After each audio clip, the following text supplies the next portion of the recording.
빌립보서 2장 1절부터 11절까지의 말씀 제가 봉독하도록 하겠습니다. 빌립보서 2장 1절부터 11절까지의 말씀입니다.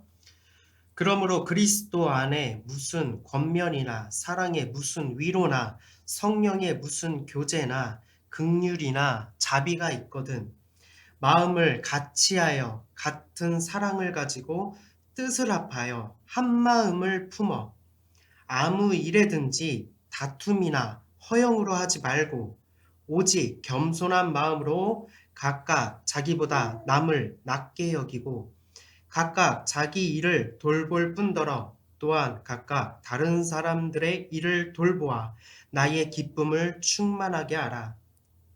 너희 안에 이 마음을 품으라. 곧 그리스도의 예수의 마음이니 그는 근본 하나님의 본체시나 하나님과 동등됨을 취할 것으로 여기지 아니하시고 오히려 자기를 비워 종의 형체를 가지사 사람들과 같이 되셨고 사람의 모양으로 나타나사 자기를 낮추시고 죽기까지 복종하셨으니 곧 십자가에 죽으심이라. 이러므로 하나님이 그를 지극히 높여 모든 이름 위에 뛰어난 이름을 주사 하늘에 있는 자들과 땅에 있는 자들과 땅 아래에 있는 자들로 모든 무릎을 예수의 이름에 꿇게 하시고 모든 입으로 예수 그리스도를 주라 시인하여 하나님 아버지께 영광을 돌리게 하셨느니라. 아멘. 잠시 기도하도록 하겠습니다. 사랑의 하나님, 이 말씀을 통하여서 오늘 우리가 깨달음을 얻게 하여 주시옵시고 성령 하나님 저희를 도와주셔서 저희가 온전히 교회됨을 이룰 수 있도록 함께하여 주시옵소서. 이 예배를 주관하여 주시옵시고 악한 영 틈타지 못하게 하셔서 오직 하나님의 거룩한 진리가 우리의 마음밭에 심어져서 그로 하여금 우리가 세상에 하나님의 복음을 선포할 수 있는 자로 삼아 주시옵소서. 주님 감사드립니다. 예수님의 이름으로 기도드립니다. 아멘. 오늘 이 말씀이 여러분의 마음밭에 심어져서 새롭게 변화되는 여러분이 되시기를 소망합니다. 자, 여러분은 교회를 이루심으로 행복을 누리면서 살아가고 계십니까? 하나님께서는 태초부터 영원에 이르기까지 우리를 사랑하셔서 그리고 우리를 구원하시기 위해서 자기 아들을 내어주시면서까지 교회를 계획하시고 성취하셨습니다. 단지 그것을 믿기만 하면 우리는 하나님의 백성으로서 그의 자녀로서 영생을 얻으실 줄로 믿습니다. 세상의 죄는 몇 가지이죠? 큰 죄, 작은 죄 할 것 없이 이 세상의 죄는 단 한 가지입니다. 그것은 무엇입니까? 하나님을 믿지 않는 죄. 못된 열매 맺는 좋은 나무가 없고 좋은 열매 맺는 못된 나무가 없습니다. 나무는 각각 그 열매로 알 수 있습니다. 가시나무에서 무화과를 또 찔레에서 포도를 따지 못하는 것입니다. 우리에게 구원은 값없이 주어졌습니다. 그것을 은혜라고 이야기합니다. 더 이상 무엇을 희생할 필요가 없습니다. 자주 희생드릴 필요도 없습니다. 직접 희생제물이 되시고 대제사장이 되시는 예수님을 단지 믿기만 하면 되는 것입니다. 자주 이야기하는데 매 설교마다 이런 이야기를 하는 것 같은데 얘기해도 지나치지가 않아요. 지나치지가 않고 너무 귀한 말씀이라서 언제 들어도 내 마음속에서 생동감이 넘쳐야 되는 그런 구원의 이야기입니다. 그럼에도 불구하고 많은 사람들이 교회를 떠납니다. 다양한 이유로 교회를 돌아서고 있습니다. 마음이 연약한 사람도 있고요. 여기저기에서 상처를 받았다라는 사람들도 있습니다. 그런 이야기를 들을 때마다 너무 마음이 아픕니다. 사실 교회에 상처를 받고 연약한 사람, 이런 사람도 있지만 덜어는 교회를 욕하는 사람들도 있었습니다. 저도 신학도 시절에 교회 욕을 그렇게 많이 했어요. 그냥 교회가 뭐가 잘못됐다. 아유, 교회가 뭐 저기 하고 막 이러면서 교회를 굉장히 욕했습니다. 지금 저희 모빌에서는 저희 회의할 때도 그런 룰을 정했죠. 솔루션 없이 비판하지 마라. 솔루션 없이 단지 그냥 비판만 하면 그것은 아무런 유익이 없습니다. 건설적이지 못해요. 그냥 비판만 하면은 무언가 내가 비판함으로써 내가 뭔가 상대적으로 우월감을 느끼는 것, 그걸로 그치는 것입니다. 그래서 반드시 솔루션, 그러니까 개선 방안, 그리고 해결점을 이야기할 수 있어야지만 그게 비로소 토론이고 이야기의 어떤 건설적인 이야기를 이어나갈 수 있는 것 아니겠습니까?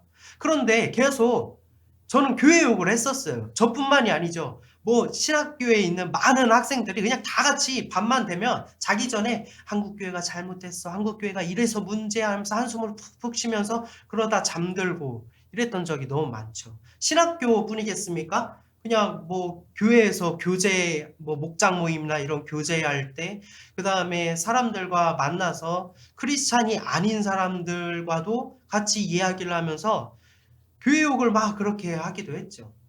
근데 이상하게 믿지 않는 사람들이 교회 욕을 하면 마음이 조금 이상한 거예요.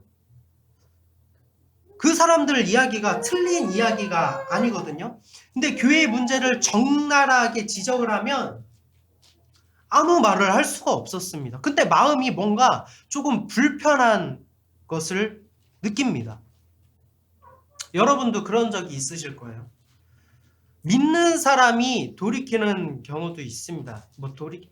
돌아서는 경우도 있습니다. 잘 믿다가 여러 가지 이유로 교회를 등지고 떠나는데 그 사람한테 왜 그런 거냐 이렇게 얘기를 하면 하나같이 맞는 얘기들만 해요. 이래서 잘못됐고 저래서 뭐 저기 하고. 그런 사람, 그 사람도 신앙생활을 같이 했고 믿었던 사람인데 그렇게 돌아섰을 때 아무 말을 하지 못했습니다. 어떤 권면을 할 수가 없었어요. 그냥 어떤 좋은 말로 하더라도 저 마음을 내가 헤아릴 수 있을까? 저 사람의 어떤 믿음을 내가 부여하는 게 아닌데 이런 말이 의미가 있나? 라면서 그저 들어줘야 되나? 저 사람이 좀 괜찮아질까? 그런데 그렇게 교회를 안 나오고 같이 신앙생활을 하지 않고 그렇게 계속 살아가는 거예요. 그 사람들은 여전히 교회를 비판을 하더라고요. 아무 말도 할 수 없었습니다. 그래서 마음이 굉장히 아팠어요. 근데 예수님은 그 떠나가는 잃어버린 한 영혼 한 영혼을 생각하실 때 얼마나 마음이 아프셨을까? 최근에 그런 생각을 하게 됩니다. 교회를 떠난 사람들에게 어떤 이들은 이렇게 권면합니다. 그래도 교회에 다녀야 되지 않냐? 천국에 가려면 그렇게 해야 되지 않냐? 그래도 신앙생활을 같이 해서 조금만 좀 참아봐야 되지 않겠냐? 뭐 그런 얘기를 합니다. 교회를 떠난 사람들은 이렇게 얘기합니다. 누구 때문에 상처받고 교회가 이런 부분이 잘못됐다, 가지 않는다, 그래서 실망했다. 어떤 사람은 교회가 제대로 하면은 그때서 교회에 나와 하나님을 믿겠다, 이런 이야기를 합니다. 네, 맞습니다. 교회에는 각성이 필요하고 돌이켜야 되는 것들이 있다라면 돌이켜야 되는 것이 맞습니다. 성경의 가르침은 모든 것들이 예수님을 향하고 있고 교회를 이루심으로 우리가 복음을 믿어 구원에 이르게 되는 것인데 교회를 떠난 자 그리고 그를 권면하는 자 이러한 현상은 왜 일어나는 것일까요? 어찌하여서 완전함으로 성취하신 그리스도의 몸된 교회가 잘못됐고 실망이라고 일컬어지는 것입니까? 교회가 과연 그렇게 평가될 수 있는 대상일까요? 저는요, 이 모든 것들이 교회의 의미의 변질이라고 진단하고 있습니다. 교회의 참된 의미를 제대로 이해하지 못하고 있는 것이 사람들에게 너무 많다라는 것입니다. 제대로 이해하고 있다라면 윤리적이거나 사회적인 가치에 의해서 평가될 것이 아니라는 것입니다. 사람들 많이 알고 있어요. 크리스찬도 많이 알고 있어요. 교회에서 들어서 알고 있습니다. 교회는 건물이 아니라 관계라고 다들 알고 계시지만, 하지만 내 삶 속에서 이러한 교회의 의미가, 이러한 교회의 기능이, 교회의 역할이 내 삶에서 얼마만큼 작용하고 있는지에 대해서 여러분은 생각해 보신 적이 있습니까? 사람은 잘못을 합니다. 죄를 짓죠. 그래서 돌이켜야 됩니다. 그런데 교회를 자꾸 관련 지으려고 하는 것입니다. 하나님은 영원하신 분이십니다. 하나님은 교회이십니다. 교회가 잘못됐습니까? 교회가 불의한 것입니까? 하나님이 교회신데 교회가 실망입니까? 결코 그럴 수가 없습니다. 모든 것은 사단의 관계입니다. 예배당을 교회로 착각하게 만들어서 내가 판단할 수 있는 대상으로 전락시켜 버립니다. 목회자를 우상화함으로써 실망하고 곧 교회를 실망의 대상으로 삼는 것 아니겠습니까? 어찌하여서 인간의 실망됨으로 영원한 구원을 포기하려고 하십니까? 여러분, 생각보다 지옥은 너무 무서운 곳입니다. 지옥은 어떤 사람이 가죠? 믿지 않는 사람이 가는 것입니다. 교회 그냥 단지 교회를 안 나가는 거예요. 그 예배당을 가지 않는 거예요. 저는 신앙이 있습니다. 라고 얘기하는데 스스로 자기가 교회됨을 이룰 수 있는 사람이 있습니까? 모이기를 힘쓰라고 하신 말씀이 무슨 의미라고 했죠? 예배당에서 모여라 이 얘기가 아니라 한 마음 한 뜻으로 화합하여서 목적을 이루라라고 의미하는 것 아니겠습니까? 스스로 집에 있으면서 나는 하나님을 믿으니까 된 거야. 믿음만이 구원에 이른다며. 그럼 이렇게 하면은 되는 거야. 라고 하는 게 과연 올바른 행동일까요? 제가 아까도 말씀드렸습니다. 못된 열매를 맺는 좋은 나무가 없고 좋은 열매를 맺는 못된 나무가 없다라고 했습니다. 열매를 보고 그 나무를 알 수 있고 나무를 알면 그 열매를 알 수 있는 것이 인지상정 아니겠습니까? 제가 지적하는 것은 지금 인간의 잘못됨을 넘어서 교회를 포기하는 영혼에 대한 안타까움을 이야기를 하는 것입니다. 지옥불에 떨어지면 그 누구도 구제해 줄 이가 없습니다. 여러분은 오늘을 장담할 수 있습니까? 내일을 장담할 수 있습니까? 어찌하여서 하나님 몸된 교회를 등 돌리고 그것을 외면하는 것이 마땅한지 저는 모르겠습니다. 이렇게 교회를 외면하는 사람들도요, 집에서 가족에게 그리고 이 사회에게 외치는 것은 뭐냐면 자기 자식을 교육할 때도 올바르게 교육을 시키지 않습니까? 그 이유가 무엇입니까? 자식에게 올바름을 교육시키는 이유가 뭐죠? 올바르게 살아가는 것이 마땅한 것이기 때문입니다. 진실을 추구하는 것이 마땅하기 때문입니다. 내가 죄에서 멀어지는 것, 그러니까 불법을 저지르지 않는 것이 마땅하기 때문입니다. 그런데 왜 여러분께서는 교회를 외면함으로써 그 십자가의 도를 저버리려고 하시는 것입니까?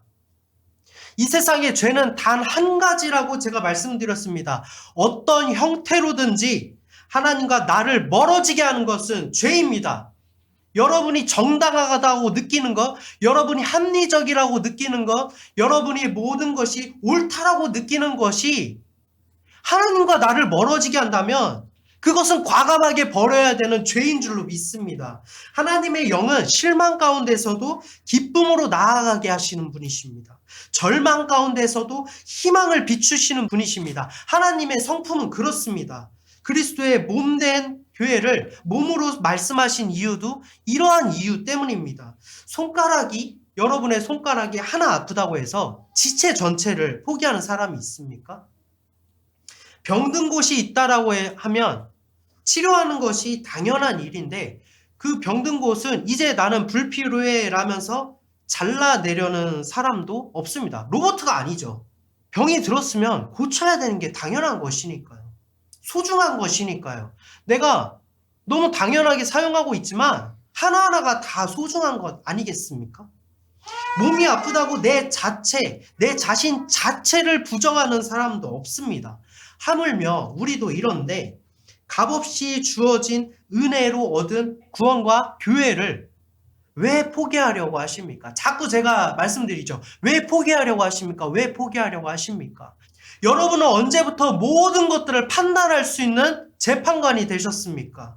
판단함으로 나의 구원을 포기하는 것보다 더 중요한 일입니까? 판단은 그렇게 중요한 일이 아니에요. 내 구원이 가장 중요한 일 아니겠습니까? 죄악으로부터 영원한 지옥불에 떨어질 나를 보혈의 피로써 나의 죄를 사하시고 부활하심으로 구원에 이르게 하신 십자가의 도를 잊으신 것입니까?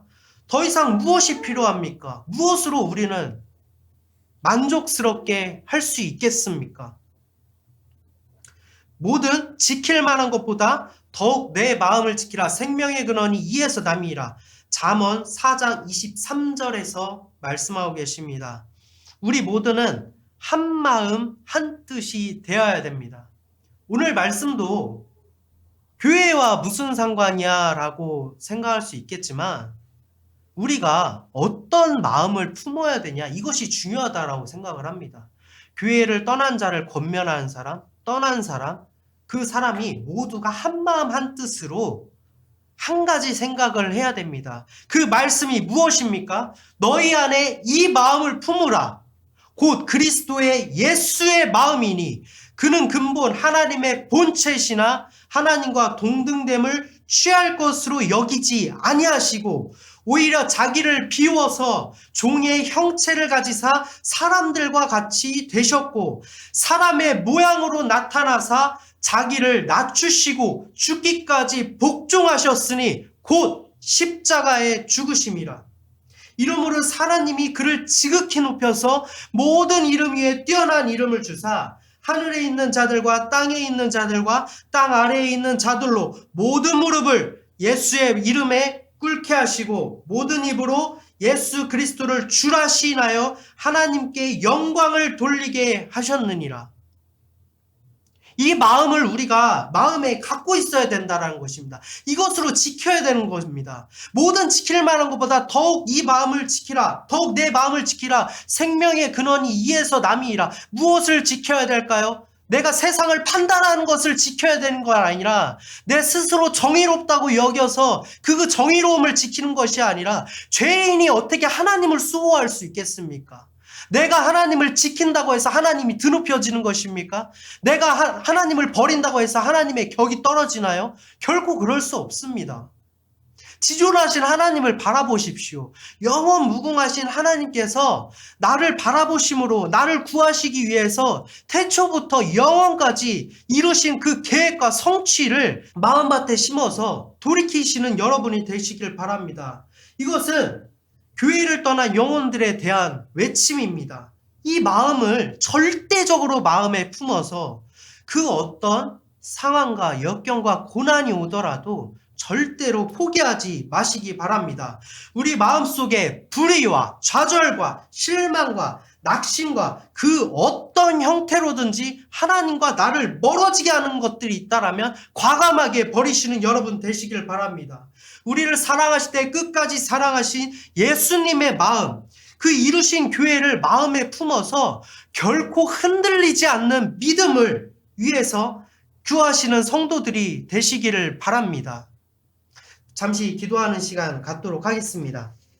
하나님 아버지, 저희에게 믿음을 허락하여 주시옵소서. 교회를 절대로 포기하지 않겠습니다. 우리 마음에 이 마음을 품어서 하나님을 포기하지 않고 온전히 주님께 내어드리는 신실한 성도가 되겠습니다. 아버지여, 자꾸 내 마음이 판단하려고 합니다. 자꾸 나는 상처받았다라면서 교회를 외면하려고 합니다. 그러나 교회는 그런 곳이 아닙니다. 하나님께서 나를 죽기까지 복종하심으로 말미암아 나를 나를 살리기 위해서 그 모진 십자가의 고난을 겪으셨습니다. 그러면서까지 나를 절대로 포기하지 않으시고 내 이름을 기억하심으로 말미암아 나를 구원에 이르게 하신 것이 교회인데 내가 그것을 포기하려고 했습니다. 하나님, 내가 그것을 욕했습니다. 하나님, 그것이 불의한 것이라고 단정지었습니다.